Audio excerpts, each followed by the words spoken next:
কৃষ্ণ লগতে নমস্কাৰো। আজি এটা বৰ মৰ্মাহত বিষয়, অকল অসমবাসীৰে নহয়, যিজন কণ্ঠশিল্পীক সকলোৱে নিজৰ মনৰ ভিতৰত ৰাখিছিলে, সেইজনৰ আজি বিয়োগে সঁচাকৈ আমি সকলোখিনি মৰ্মাহত হৈছোঁ। সামাজিক মাধ্যমত বহুখিনি কথা ইতিমধ্যে চৰ্চা হৈ আছে, সেইখিনি কথাৰ লগত মই আৰু একো সংযোগ কৰিব বিচৰা নাই, কেৱল সামান্য অনুভূতি এটাহে প্ৰকাশ কৰোঁ। দিনৰ ভাগত যেতিয়া জুবিন গাৰ্গৰ এটা হোৱাটছআপত খবৰ পাইছিলোঁ জুবিন গাৰ্গ আৰু নাই, যেতিয়া সেই স্ক্ৰীণত মই সেই শাৰীকেইটা আৰু জুবিন দাৰ ফটোখন দেখিছিলোঁ, তেতিয়া মোৰ প্ৰথমতে এটা ধাৰণা হৈছিলে যে আকৌ কোনোবাই এটা ধেমালি কৰিবলৈ এইটো কাম কৰিছে। কিন্তু খন্তেক সময়ৰ পাছতে নাজানো কিয় মন মগজুত সেইটো প্ৰশ্নই টুকৰ মাৰিলে, যাৰ কাৰণে বাতৰি মাধ্যমলৈ যাওঁতে তেতিয়া দেখা পালোঁ যে লাইভ কিছুমান শ্ব' চলি আছিলে, য'ত নেকি জুবিন দাৰ এই মৃত্যুৰ বৰ্ণনাখিনি প্ৰকাশ কৰি আছে। সেইখিনি সময় খন্তেক স্থবিৰ ৰৈছিলোঁ আৰু এনেকুৱা ভাৱ লাগিছিলে যেন ভূপেন হাজৰিকা দেৱৰ অবিহনে আমাৰ অসমখনৰ এটা পৰিচয় আছিলে সংগীত জগতত জুবিন গাৰ্গৰ। অৱশ্যে অসমত কণ্ঠশিল্পীৰ অভাৱ ঘটা নাই, কিন্তু জুবিন দাৰ যিটো কণ্ঠ আছিলে বা তেখেতৰ মানৱদৰ্দী যিখিনি কৰ্ম আছিলে, সেইখিনিৰ অভাৱ কোনেও পূৰ কৰিব নোৱাৰিব। আজি মোৰ গামোচাখন মূৰত আছে, সাধাৰণতে ডিঙিত লওঁ, আৰু এনেও শ্ৰী বৰা এই চেনেলটো এটা আধ্যাত্মিকতাৰ চেনেল। তথাপিতো আজি মূৰত মাৰিছোঁ, কাৰণ এইটোৱেই যে জুবিন দাৰ কিছুমান প্ৰগ্ৰাম যেতিয়া আমি চাইছিলোঁ, তেতিয়া তেখেতক আদৰণি জনোৱা সেই গামোচাখন তেওঁ নি মূৰত পাগুৰি মাৰি লৈছিলে, আৰু তেখেতৰ স্মৃতিতে যেন আজি মই গামোচাখন ডিঙিৰ পৰা মূৰত এনেকৈ মাৰিবলৈ আৱেগটো যেন উঠলি উঠিছে।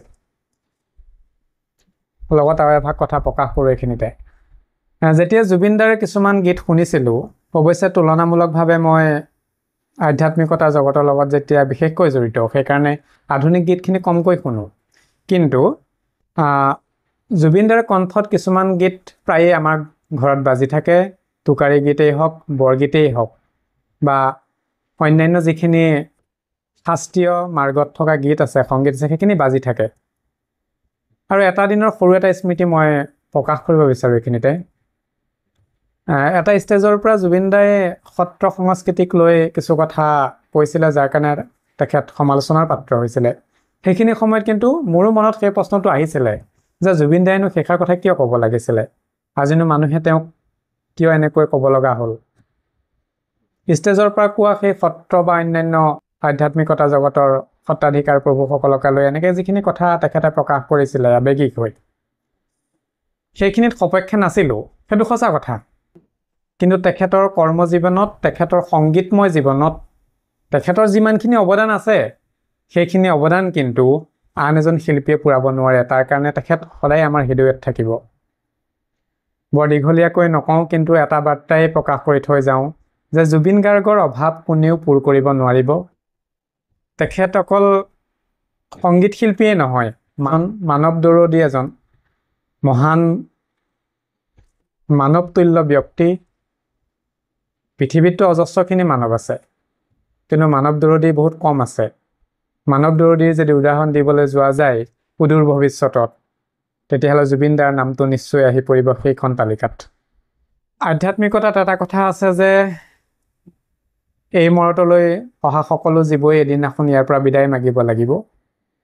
কোনোবা বহুত কষ্টৰে অন্তিম বেলিকা অতিবাহিত কৰিবলগীয়া হয় নিজৰ কৰ্মজীৱনৰ মাধ্যমেৰে, কিন্তু জুবিন দাৰ এই অন্তিম বেলিকাখনক মৃত্যুৰ সেই সময়খিনিত তেওঁ কিমান যন্ত্ৰণা পাইছিলে সেইখিনি নাজানো, কিন্তু যিটো আমি সময়ৰ ম্যাদ গম পালোঁ, বহুদিন কষ্টত ভোগাতকৈ তেওঁ কিন্তু বহুত শান্তিৰে এই জীৱনৰ পৰা বিদায় মাগিলে। আৰু ইয়ে এটা প্ৰমাণ যে তেওঁ এজন শুদ্ধ চিত্তৰ আত্মা। এটা সৰু কথা, আমাৰ এজন আত্মীয়ও যদি ঢুকায় তেতিয়াহ'লে 100 গছ বন্তি নজ্বলে। আমাৰ নিকটৱৰ্তী যদি কোনোবা এজন বিয়োগ ঘটে, তথাপিতো 100 গছ বন্তি নজ্বলে। কিন্তু আজি অসমত চুকে কোণে গাঁৱে ভূঞে লাখতকৈ অধিক বন্তি জ্বলি আছে সেইজন আত্মাৰ ওচৰত। গতিকে সেইজন আত্মাক সঁচাকৈ নমন কৰিবলগীয়া। অন্তিমত এষাৰ কথাই কওঁ, তেখেতলৈ শ্ৰদ্ধাঞ্জলি স্বৰূপে আধ্যাত্মিক জগতত এটা কথা বিশ্বাস কৰোঁ আমি সকলোৱে, যে জীৱ কেতিয়াও একে ঠাইত ৰৈ নাথাকে। আজি তেওঁ এই দেহটো ত্যাগ কৰিছে, তেওঁ বেলেগ এটা ঠাইত আকৌ পুনৰ জীৱন ধাৰণ কৰিব, আৰু তেখেতৰ এই মহান কৰ্মৰাজিয়ে তেওঁ অনাগত জীৱনসমূহ সুন্দৰ কৰিব, আৰু তেনেকৈ সেই আত্মাই, সেই পুণ্য আত্মাই সকলো ঠাইতে চিৰশান্তি লাভ কৰিব বুলিয়েই নমন কৰি আজি তেখেতৰ বিয়োগত শ্ৰদ্ধাঞ্জলি স্বৰূপে এই দুআষাৰ কথাই ক'লোঁ, যে তেখেতৰ কৰ্মজীৱনৰ কাৰণে যিমানখিনি লোক উপকৃত হ'ল সেইখিনি কেতিয়াও আন এজনে পূৰ কৰিব নোৱাৰিব। তেখেত য'তেই আছে, তেখেতৰ আত্মা য'তেই থাকক, শান্তিত থাকক, আৰু তেওঁ চিৰশান্তি লাভ কৰক। ঈশ্বৰ প্ৰভু ভগৱন্তই সেই আত্মাৰ প্ৰতি কৃপাদৃষ্টি অটুট ৰাখক। নমস্কাৰ।